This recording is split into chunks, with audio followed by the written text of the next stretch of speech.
नमस्कार मित्रों, आप सभी का एक बार फिर हार्दिक स्वागत है। मित्रों, भाग 2 में आपने जाना कि 13 दिनों तक जीवात्मा के उद्देश्य से पिंडदान क्यों आवश्यक होता है और 24 घंटों के पश्चात जीवात्मा घर लौटकर क्यों आती है। अगर आपको यह नहीं पता तो आप हमारी यह वीडियो देखें। मित्रों, आज हम आपको बताएंगे कि 13 दिनों के पश्चात यमलोक के मार्ग के लिए प्रस्थान करने वाली जीव आत्मा के साथ क्या क्या घटित होता है और उसके मार्ग में आने वाले 16 नगर कौन से हैं। यह सब आप इस वीडियो में जानेंगे। अधिक समय न लेते हुए वीडियो को शुरू करते हैं। मित्रों, 13वीं के बाद जीवात्मा एक हाथ लंबा शरीर धारण करके भूख प्यास से पीड़ित यमदूतों के द्वारा महापथ यानी यमलोक के मार्ग पर चलाई जाती है।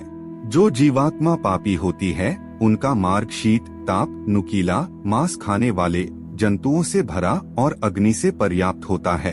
और जो जीवात्मा पुण्यकारी और सुकृति होते हैं उनका मार्ग सब प्रकार से सौम्य होता है। उनको उस मार्ग में कोई कष्ट नहीं होता। भूख और प्यास से पीड़ित उस जीवात्मा को नित्य यमदूत अत्यधिक दुख देते हैं। प्रतिदिन वह उस प्रेत यानी जीवात्मा को 247 योजन चलाते हैं एवं यमदूतों के पास से बंधी और हाँ करके विलाप करती हुई वह जीवात्मा अपने घर को छोड़कर दिन और रात चलकर यमलोक पहुंचती है। उस महापथ में पड़ने वाले प्रसिद्ध नगरों के शुभ और अशुभ भोग प्राप्त करते हुए वह यमलोक को जाती है। इस मार्ग में क्रमशः जमीरपुर, सौरीपुर, नगेंद्र भवन, गंधर्व नगर, शैलागम, क्रौंच, क्रूरपुर, विचित्र भवन, बहवापाद, दुखद, नानाक्रंदपुर, सुतप्त भवन, रौद्र नगर, पयोवर्षण, शीतढ़्य और बहुभितिथि भवन नामक प्रसिद्ध नगर है।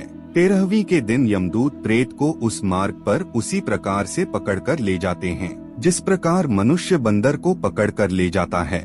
उस प्रकार से बंधा हुआ वह प्रेत चलते हुए नित्य हाहाकार करुण विलाप करता है और वह कहता है कि मैंने किस प्रकार का कर्म किया है जो ऐसा कष्ट में भोग रहा हूँ। वह यह भी कहते हुए चलता है कि यह मनुष्य योनि कैसे प्राप्त होती है, मैंने इसको व्यर्थ में ही गवा दिया है। प्राणी इस मनुष्य योनि को बहुत बड़े पुण्य से प्राप्त करता है। जब यमदूत उसको अत्यधिक पीड़ित करते हैं तो वह बार बार अपने पिछले शरीर द्वारा किए गए कर्मों का स्मरण करता हुआ यह कहता है कि सुख दुख का दाता कोई दूसरा नहीं है। जो लोग सुख दुख का दाता दूसरे को समझते हैं वे कुबुद्धि होते हैं। जीव आत्मा सदैव पहले किए गए कर्मों का भोग करती है। मैंने ना दान दिया है, ना अग्नि में आहुति डाली है, ना हिमालय पर्वत की गुफाओं में जाकर तपस्या की है और ना ही गंगा के परम पवित्र जल का सेवन किया है। मैंने जो कुछ भी किया है उसी का फल मैं भोग रहा हूँ। इसी प्रकार जब कोई स्त्री इस महापथ पर लाई जाती है तब वह भी करुण विलाप करते हुए कहती है कि मैंने पति के साथ रहकर उन्हें कभी सुख नहीं दिया है और न ही उनके मर जाने के पश्चात उस वैधव्य व्रत का ही पालन किया है। पता है जो कुछ नहीं किया है उसका फल मैं भोग रही हूँ। मैंने मासिक धर्म अथवा चंद्रायण व्रत के नियमों से इस शरीर का शोधन भी नहीं किया। स्त्री का शरीर बहुत से दुखों का पात्र होता है। पहले किए गए बुरे कर्मों के अनुसार मैंने इसे प्राप्त किया और इसे भी व्यर्थ में गवा दिया। इस प्रकार जोर से रोते और विलाप करते हुए अत्यधिक दुख जीवात्मा को 17 दिन तक अकेले वायुमार्ग में यमदूतों के द्वारा निर्दयता पूर्वक खींचा जाता है। अब हम आपको यमलोक के मार्ग में आने वाले नगरों के विषय में बता रहे हैं। 18वां दिन रात पूर्ण होने पर पहले वह यामीपुर पहुंचता है। उस रमणीक नगर में प्रेतों के महान गण रहते हैं।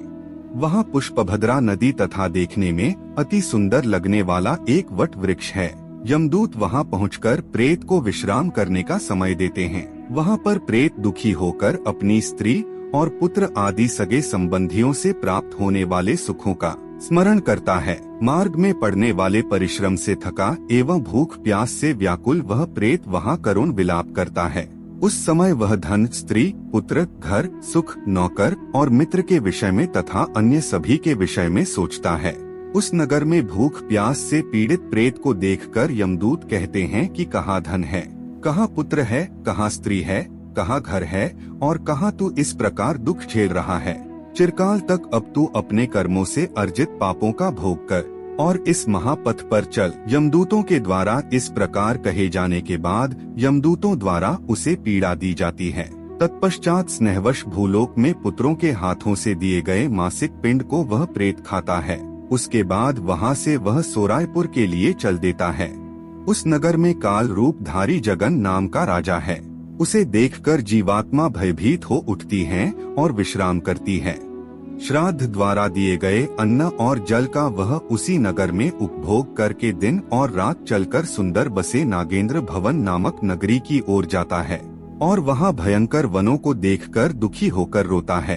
फिर बांधवों द्वारा दिए गए पिंड, जल, वस्त्र का उपभोग करके यमकिंकरों के द्वारा पाश से बार बार खींचकर पुनः आगे ले जाया जाता है। तीसरे मास में वह गंधर्व नगर को प्राप्त होता है और वहां त्रैमासिक पिंड खाकर आगे चलता है। चौथे मास में वह शैलागमपुर में पहुंचता है और वहां प्रेत के ऊपर बहुत अधिक पत्थरों की वर्षा होती है। वहां चौथे मासिक पिंड को खाकर वह कुछ सुखी होता है। उसके बाद 5वें महीने में वह प्रेत क्रौचपुर पहुंचता है। क्रौचपुर में स्थित वह प्रेत वहां बांधवों द्वारा हाथ से दिए गए 5वें मासिक पिंड को खाकर आगे क्रूरपुर की ओर चलता है। 5.5 मास के बाद बांधवों द्वारा प्रदत्त 59 मासिक पिंड और घटदान से तृप्त होकर वह वहां आधे मुहूर्त तक विश्राम करके यमदूतों के द्वारा डराए जाने पर दुख से कांपता हुआ उस पुर को छोड़कर चित्रभवन नामक पुर को जाता है, जहां यम का छोटा भाई विचित्र नाम वाला राजा राज्य करता है। इसके आगे क्या होता है वो हम आपको गरुड़ पुराण भाग 4 में बताएंगे। आज के वीडियो में बस इतना ही।